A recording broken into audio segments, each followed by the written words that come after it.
Who's heard of Kiva?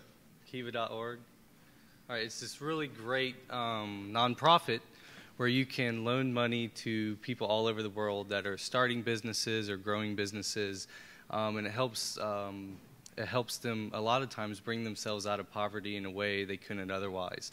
You can loan money to people all over the world, small amounts, big amounts, and what's really neat about it is, what other nonprofit do you give money and then later they give it back so you can give it again to somebody else?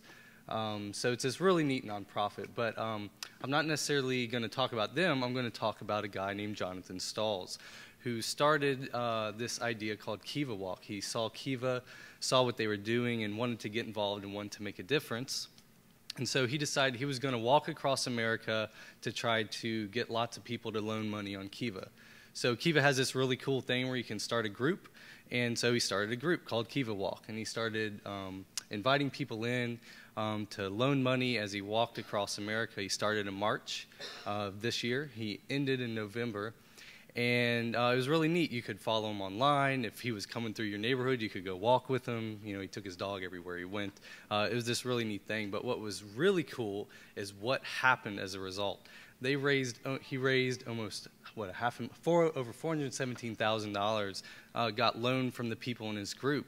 That is the #1 group on Kiva for the amount of people being in it, and the #1 group on Kiva ever of how much money they raised. So this one guy thought it'd be really cool to get involved in something that he cared about, and he made a really big difference as a part of it.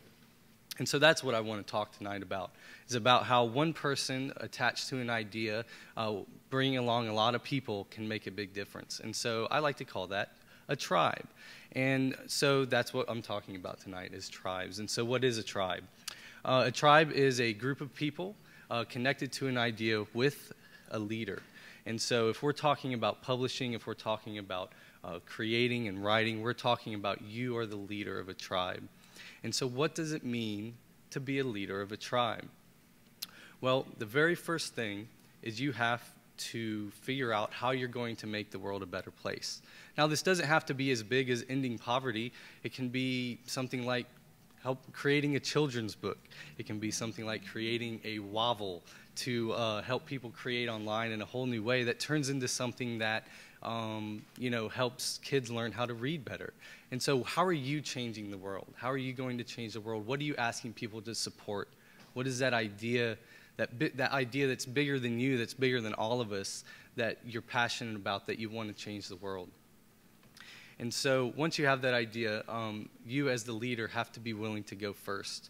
You have to be willing to step out and make a difference and put yourself out there. And this can be really scary, which is why you have to do it. You have to be the one to say what's right, say what's wrong, and be willing to be wrong, and just put yourself out there and step out there and be first. After that, you, of course, need other people. You can't be a tribe all unto yourself. And so you start inviting other people into your tribe. And, of course, there's so many ways you can do that now, both in person and online. But you can find these people that also want to make a difference and also want to be a part of the bigger picture, and you can bring them in together and you can show them how to get there. But you have to actually care. This can't be something you just wake up one day and decide you want to do. It has to be something that comes from the heart, because you have to be authentic about it.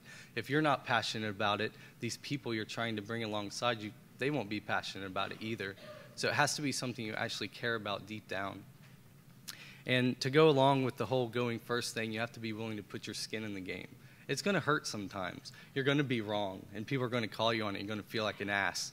And then there's going to be times where people come out and they just talk bad about what you're doing and they work against you.